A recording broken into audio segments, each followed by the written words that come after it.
Hello, everyone. Hope you all are enjoying the conference so far. My name is Suchitra Sundaraman, and I'm a data scientist researcher at SAP Concur, and I'll be the MC for today's workshop.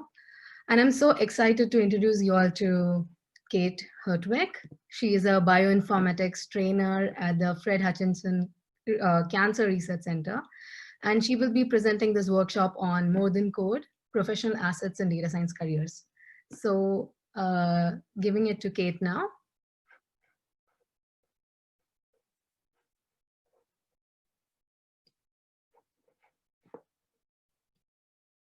Hi, folks. Can you hear me all right? Fantastic.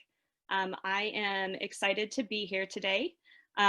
We have a few more minutes until our 11:50 ticks over. So in the meantime, I'm going to go ahead and orient you to a few pieces of information that will be useful for the rest of this course. First, I guess I should send that to the entire group. I am sending a link to the workshop website.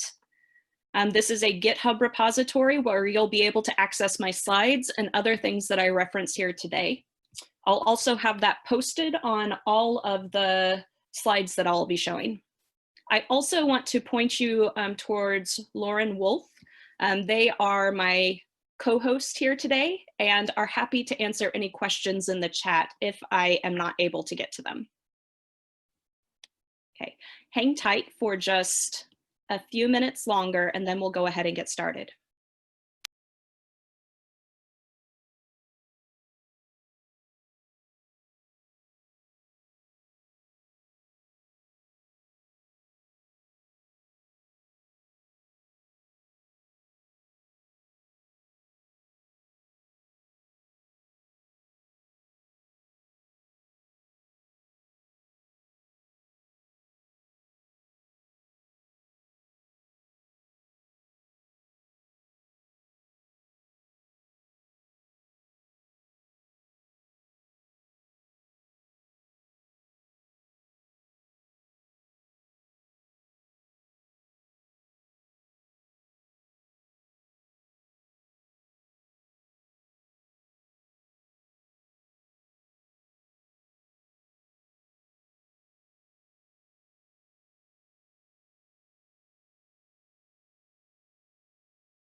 My clock now says 11:50 Pacific time, and I'm validated and going ahead and getting started, even if we have a few more folks continue to join us over the next few minutes. It is great to meet you. My name is Kate Hertweck. I'm going to go ahead and share my slides. You should still be able to see me.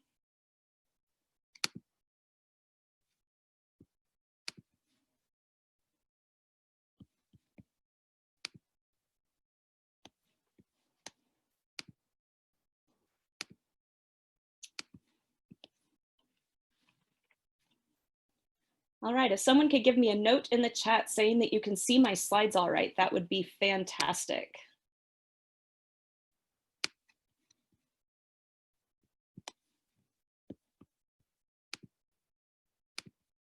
And I can rearrange my windows a little bit. Awesome, thank you all so much for your patience. I'm excited to be here today to tell you about something that's very near and dear to my heart. By way of introduction, I will tell you a little bit about myself in a moment, but I can tell you that my official position right now is to train biomedical researchers on how to use reproducible computational methods. In that position, I interact with a lot of folks associated with both data science and biology who are interested in continuing to develop their data science skills. The main question that we're hoping to answer today is listed here. So we are here because we care about data science. When you went and set up your profile for this workshop, you indicated a number of interests, almost all of which were specific to technical skills. Those are things like specific programming languages or specific algorithmic approaches. The main issue I have with this is because we like data science because we are interested in data or because we are scientists, or preferably both. But what else is there to the field besides data and besides science? What I'm hoping you will get by the end of this workshop is an ability to categorize different types of professional assets, meaning what is normally referred to as a soft skill or a professional skill. Sometimes these are also referred to as professional development areas. I'm going to use the term non-technical skills because I think it best encapsulates the types of things that we'll be referencing. I'm also hoping you'll be able to identify what your current assets are professionally and be able to target potential areas for improvement. If all goes well, by the end, you will also be able to have a bit of an idea of where you can go in continuing to develop these assets. The too long didn't read means that we are here to spend some time, energy, and effort and have the space with a bunch of other people who are interested in thinking about these same topics to help you explore some of these issues on your own. This is where I can say that generally speaking, these tend to be very vulnerable things. Being able to say things that you are not good at in the workplace can be really challenging. The idea here, though, is that all of us can empathize with that to a certain extent. And I'll be doing my best to model for you how it is you can start thinking about growing in particular areas. So instead of thinking about what you're talking about as a deficiency, as an area for improvement. And I feel like that type of sort of cultural expectation that we're all here to be able to share in that type of growth is an important thing to lay out at the start. I'm also very grateful to Rebecca's keynote speech earlier today for really laying a lot of the groundwork for what we'll be discussing. There are lots of meandering paths associated with data science work, and I'm excited to help you figure out what twists and turns you might be able to find. As a bit more context for what I'm going to be coming or bringing to the table today from my own perspective, I have a PhD in biology from University of Missouri. I studied evolutionary biology of plants. I have a bunch of published papers associated with obscure plant groups that only a handful of other people in the world really care about. I did a postdoc after I finished my PhD at the National Evolutionary Synthesis Center, which was associated with Duke University. There, I broadened my research program to explore other types of model systems, including Drosophila. And I also spent some time really honing my bioinformatics or computational biology skills. I then spent 4 years as an assistant professor at the University of Texas at Tyler, gradually expanding my research program to include a bunch of other types of model systems, including cancer biology. I then realized that my dream job as a professor was not quite so dreamy, and then decided to transition out of academia to focus on my current job, which is training.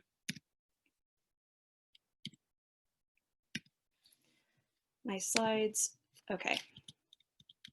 Okay, and so my current position is at Fred Hutchinson Cancer Research Center in Seattle. I was hired to help coordinate Fred Hutch IO, which is a reproducible training program associated with primarily biological research. I train folks with PhDs, research technicians, and all of the other staff here at the Hutch to be able to do more research using computational and data analysis. I also helped found the Fred Hutch Bioinformatics and Data Science Cooperative, or the COOP. Our main goal is to be able to build community with the idea of sharing all of the knowledge from the experts at the Hutch to accelerate our research. What I found through this position is that my career path has been somewhat atypical. I made the jump out of academia and out of a tenure track position because I was dissatisfied with how I was being able to spend my time. I chose the job I have now because it allows me to really focus on the things that I care about professionally and provides additional room for growth. What that means is that I have a lot of people coming to me asking about things like, how can I incorporate data science into my own job? So folks with PhDs who are interested in adding data analysis. I imagine there are at least a few of us here on this call who feel like that applies to them. In other cases, there are folks who work in a much different area, say in government relations, communications and marketing. They also want to be able to capitalize on these computational methods.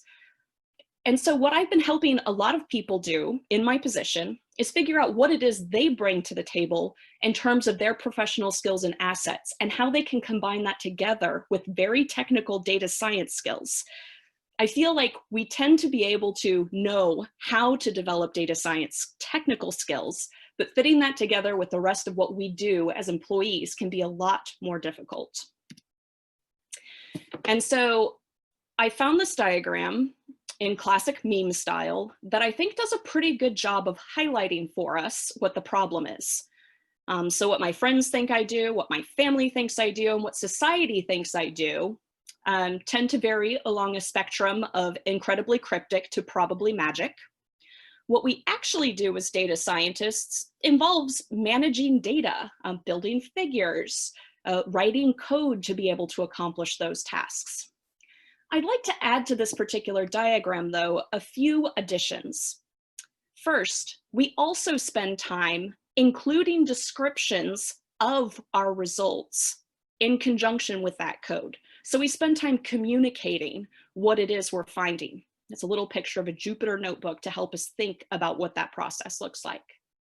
Moreover, we also spend time working in groups, talking about what our science is finding, talking about what methods we should be using. And so although most of us spend time getting trained in how to apply technical skills, in fact, it's what comes in association with those technical skills that can really make or break our satisfaction in the workplace and our ability to continue our career progression.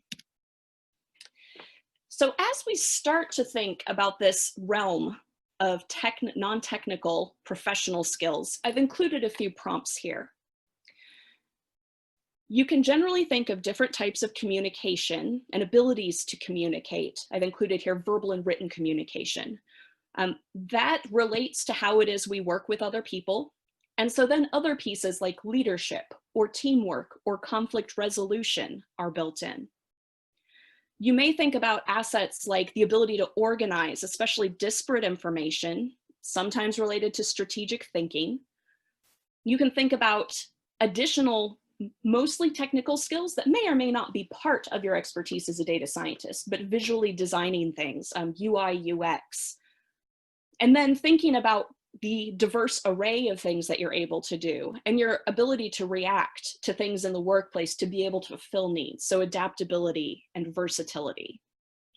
These are the types of things that I'd like for us to start considering today. Now, this is not an exhaustive list. This should be able to help jumpstart your brain into thinking about the types of assets. You could also think of them as attributes or abilities in a very abstract sense that you may be able to think about developing and applying differently.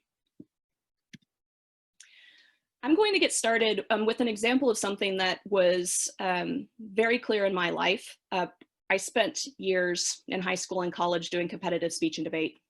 That meant that by the time I got to the professor level, I was super comfortable with public speaking. It's something that I do not mind doing. And it's something that I've been able to continue developing, in some ways developing more of a technical proficiency for speaking, and in other ways, being able to speak to a variety of different audiences. So this is something that I would consider to be a pre-existing asset of mine.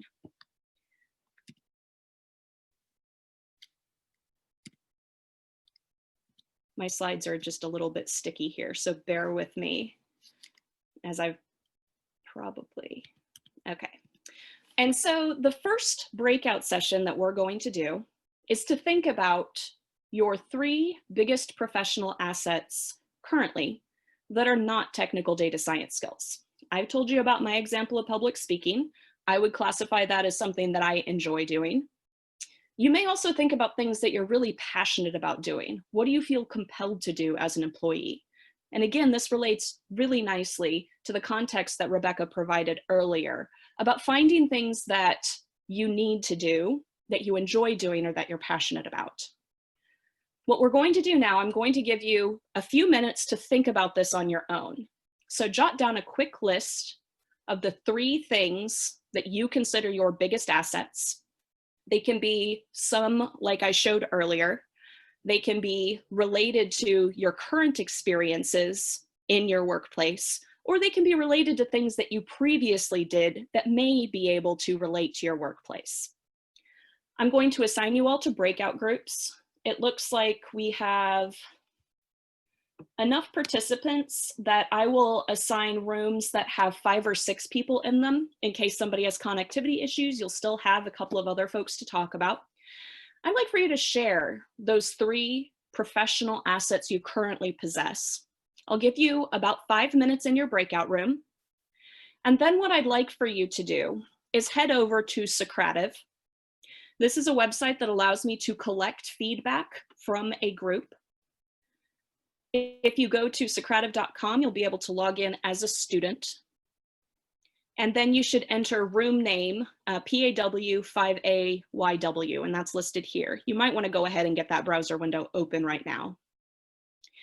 There you'll be prompted with a question that says, what are your 3 biggest assets? And I'd like for you to report back on that. We'll come back after our breakout groups, and I'll spend some time synthesizing the things that the folks here in the group have reported, and then we'll move on to our next activity. Do you have questions or concerns about this? Please go ahead and add those in the chat right now.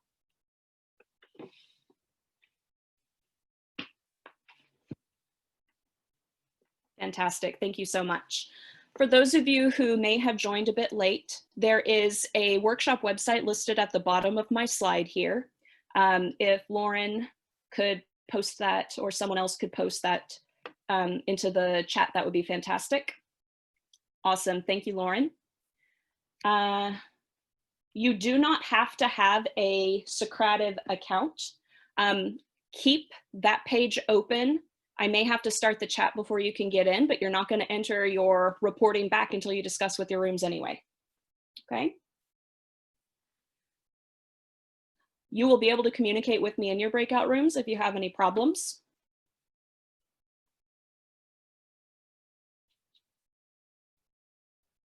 I will double check that the code for the room is accurate. And we will go from there. So start your timer right now for your few minutes of brainstorming about this particular activity. I'll check on a few techno things, and then I'll assign you to your breakout rooms.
All right, you should have a few ideas jotted down now.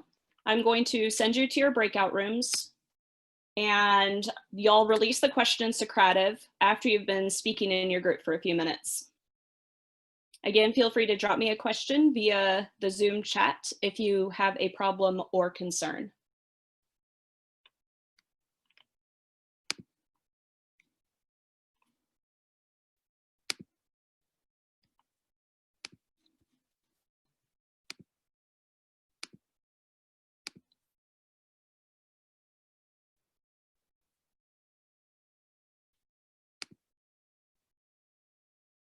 I've just created the invitations to join your breakout rooms. I've assigned everyone. You can go ahead and join your room.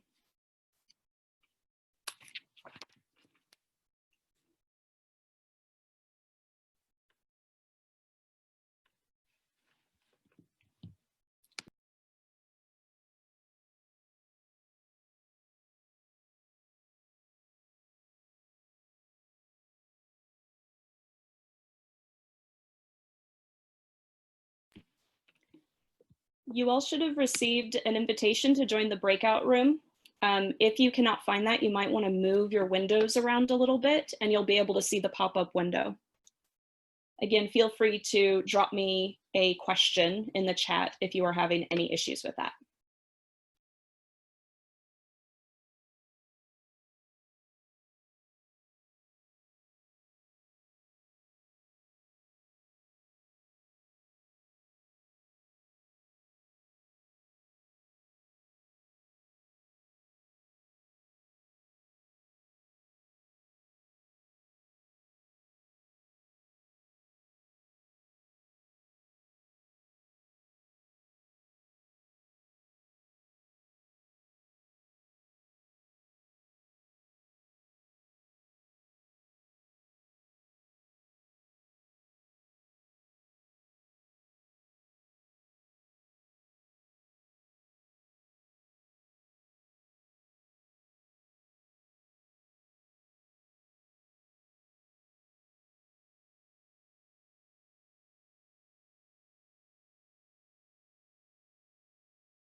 Welcome back, everyone.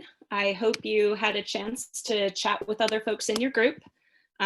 If you have not done so already, you can go over to Socrative. I'm posting the link into the chat.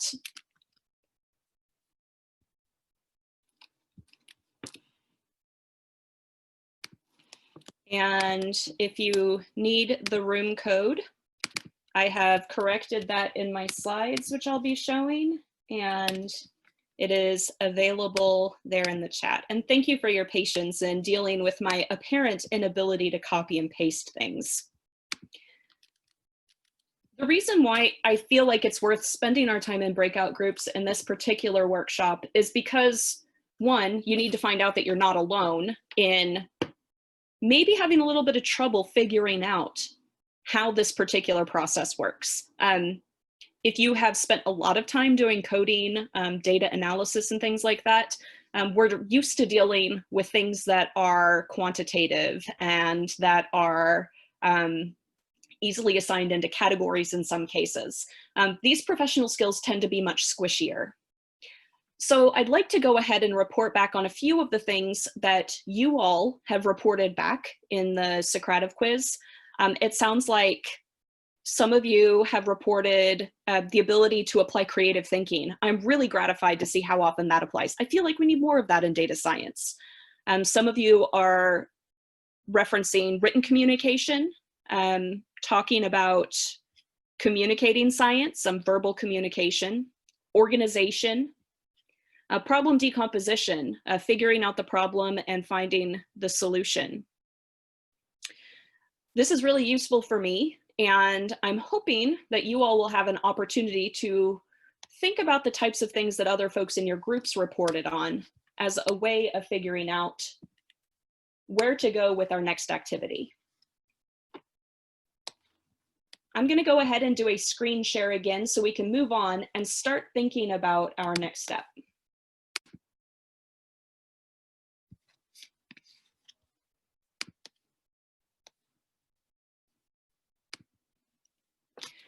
So we've spent some time talking about our current assets. This is great. It's a way to frame ourselves in a very capable mindset.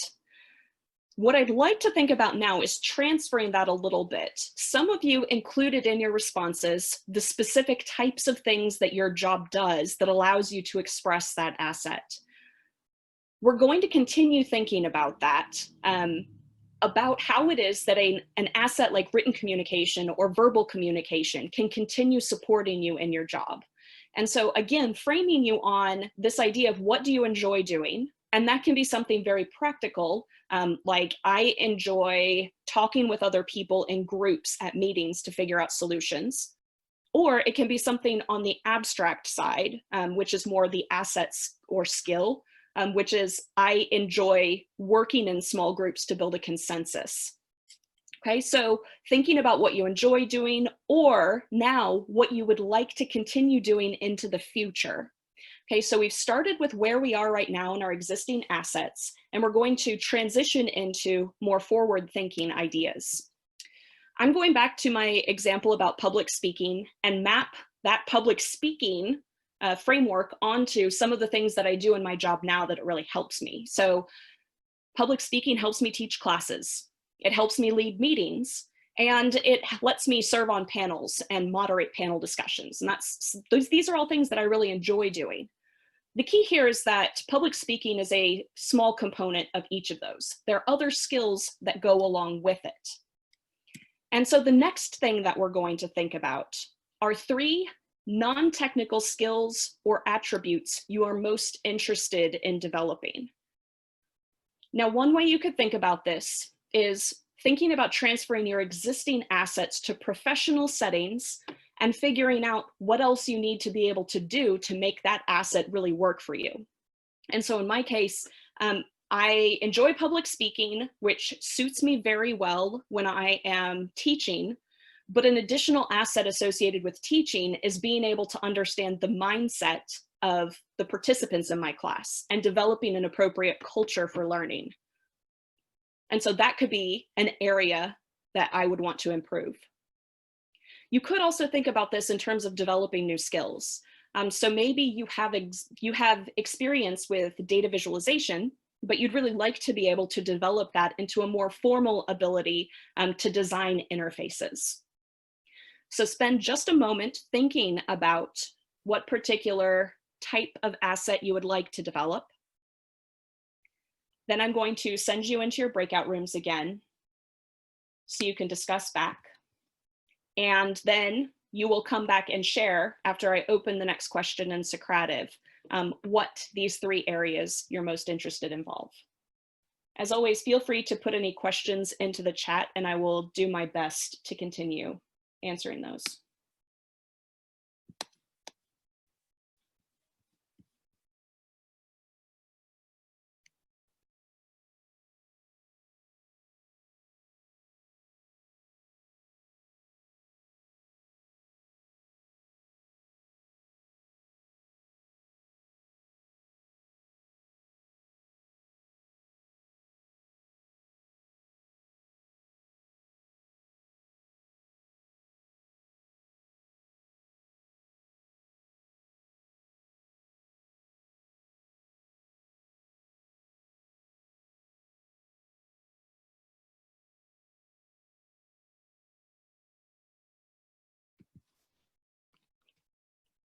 I'm going to open up your breakout rooms now. This was your few moments to think about this question on your own. I'll give you about 5 minutes to discuss this with the rest of your folks in the group.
Welcome back, folks.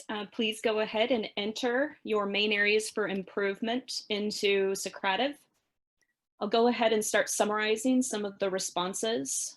Some of you are interested in providing succinct and concise documentation or summaries.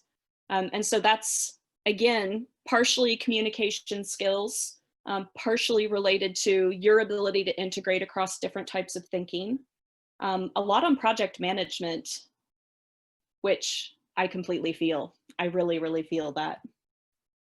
Running online meetings, running interviews, collaboration and team communication, and project scoping. A lot of these seem like the really classic types of skills that honestly, like most of us are never really taught to do it.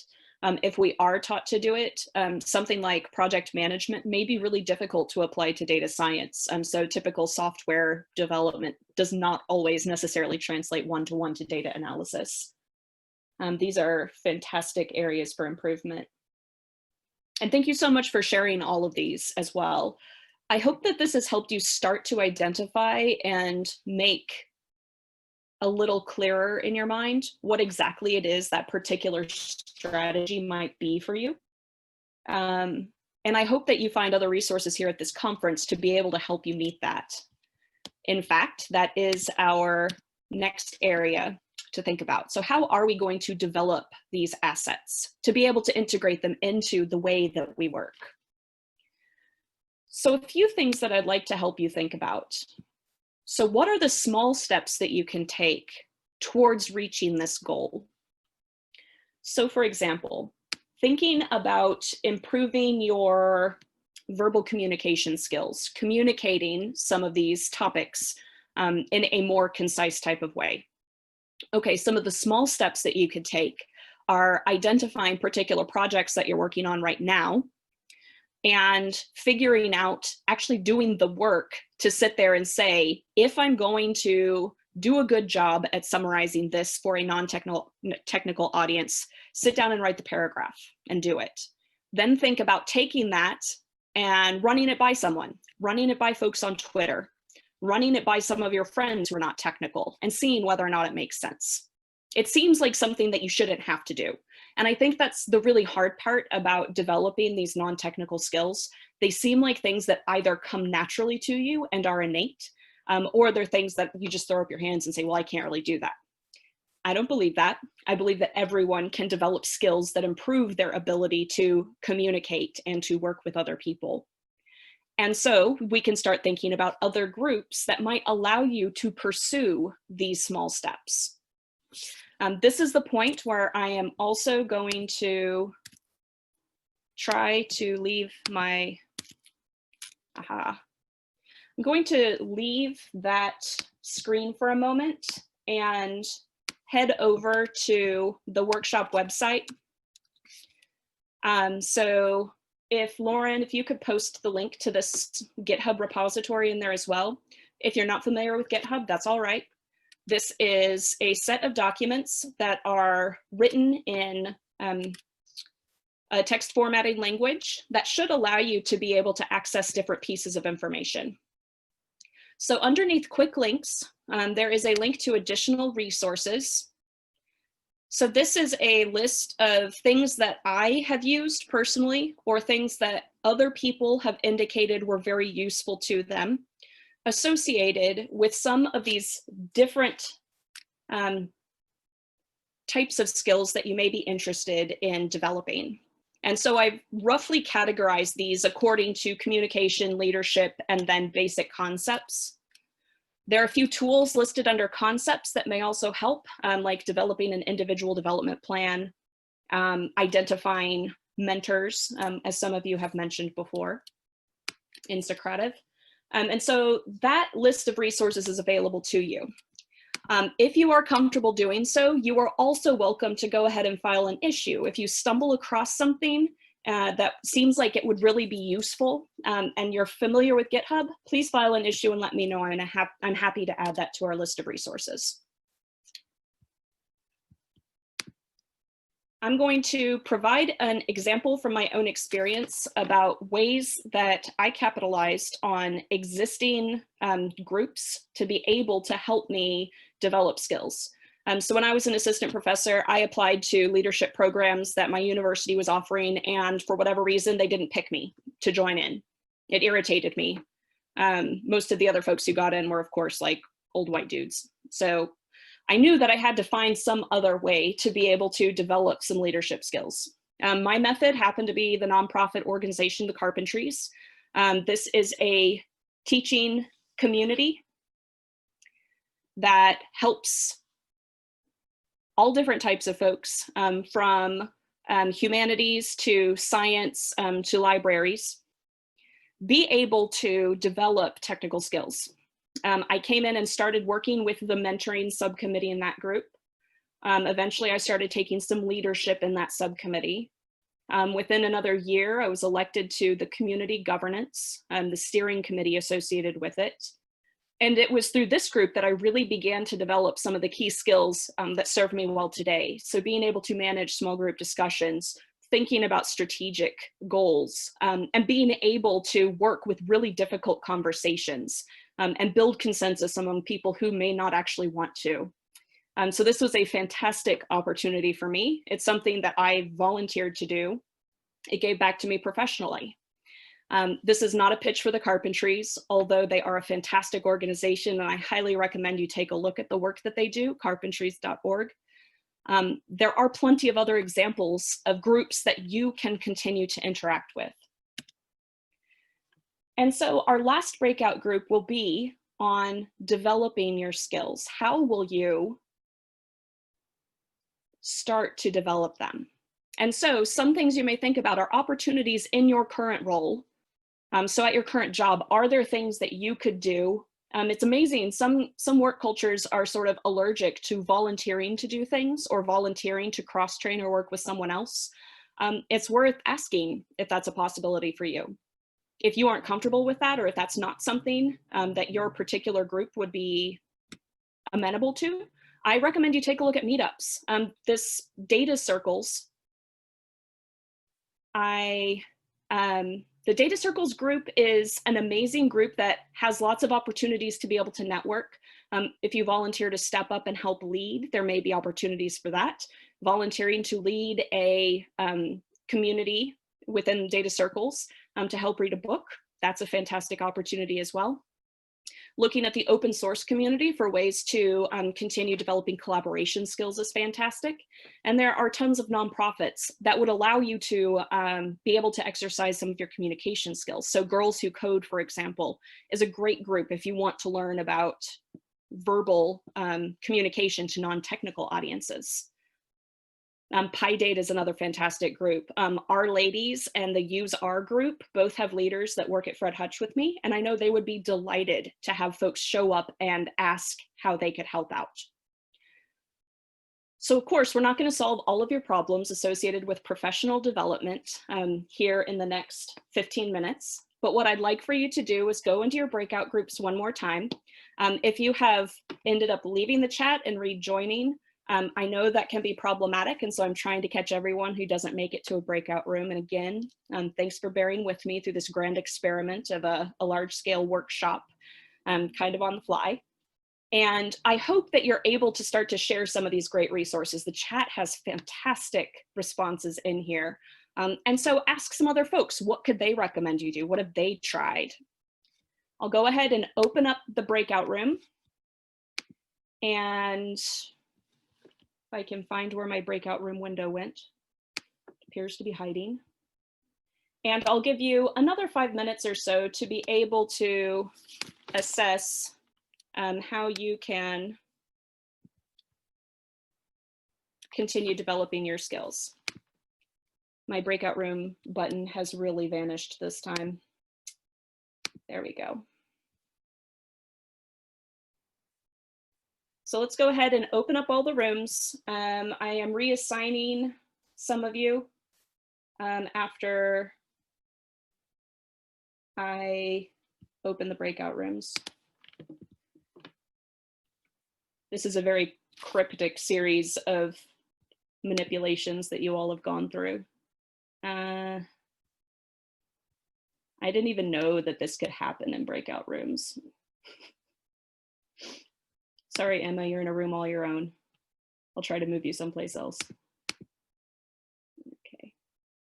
All right, I think we are set to go.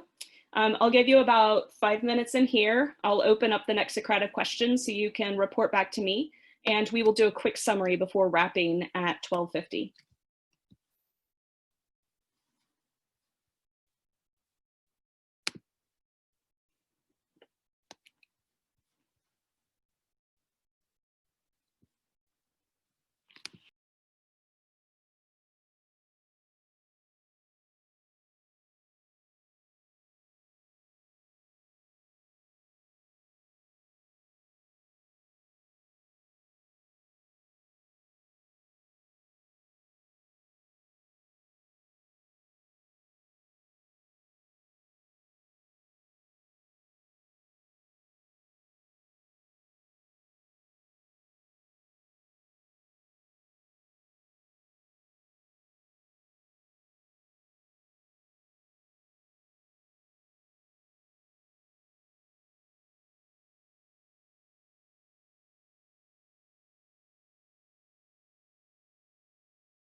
Hi, Kate. I have to go, but thank you.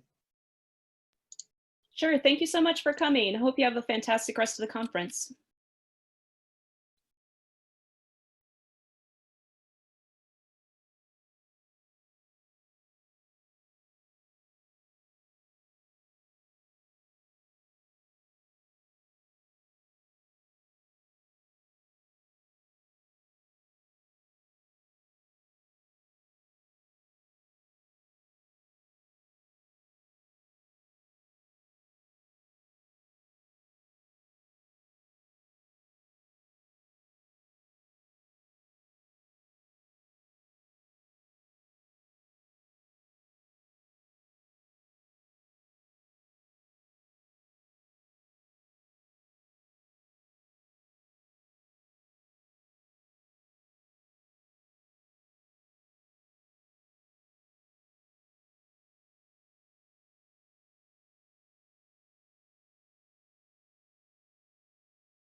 Welcome back from your last breakout room.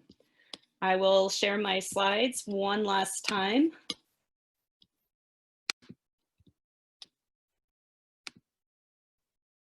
And do a quick summary. If you have not done so already, please enter your feedback into Socrative. It sounds like some of you are thinking about meetup groups. I am really excited to see a note about blogging, signing up for open source projects. Whoever entered working with Coursera or edX volunteering, that's also fantastic. A great way to be able to interact with a broader audience of people. Continuing to talk with your supervisor. These are all very encouraging. I hope that this has helped you get some ideas from other people, but also be able to solidify in your own mind what the important parts of your own actions will be. Being able to advocate for yourself with a manager is something that was never taught to me as a PhD student. It can be very challenging, but ultimately it's one of the best ways to be able to make sure that you can put words around what it is that you need and want. I see a mention of Toastmasters. That's also a fantastic one. I am thinking that it would be worthwhile for me to go ahead and do a summary of all of these written and then add that to the repository as well. Of course, all of these are anonymous, but you all have fantastic ideas. A lot of these I've thought of myself, and if both of us thought of them at the same time, then I feel like that's a pretty good indication they are generally useful. My final words of wisdom for you, I have found a tendency, and it might be because of how we tend to be sort of enculturated according to being women, that we often feel like we need to wait for other people to bring things to us. I have talked with a number of other women in the workplace who feel disgruntled that other people are given opportunities that they are not. Sometimes we can't prevent the inequities. There are certainly cases in which there are ways we can help ourselves. I hope I've been able to share a way that you can do that. I hope the rest of this conference shows you ways that you can do that. And I hope that you feel capable of continuing to reach out and talk to other people who can help you identify these ways to work. Now, I know we haven't solved all of our problems yet. I am happy to accept feedback about this workshop. So I'm opening up one last Socrative question. If you have anything you would like for me to know, I feel like I have strong opinions about what I would do differently in this workshop next time. You're welcome to contribute that information there. I'll leave that open for the next 15 minutes or so, and you are welcome to continue communicating with me there, or you can also find me on Twitter. My name, again, is Kate Hertweck. I'm easily internet stalkable because not many people have my name.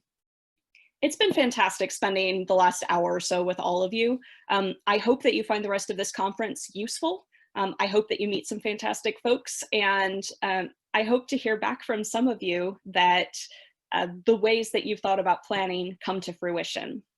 I will leave it at that. Thanks again. Let me know if there's anything else you need. I'll be hanging out here in the chat for at least another 5 or 10 minutes in case anybody else wants to talk. I'll go ahead and end. I guess I should forward over to my last slide. Please head back to the general stream. There's a lunch break. We have networking. We have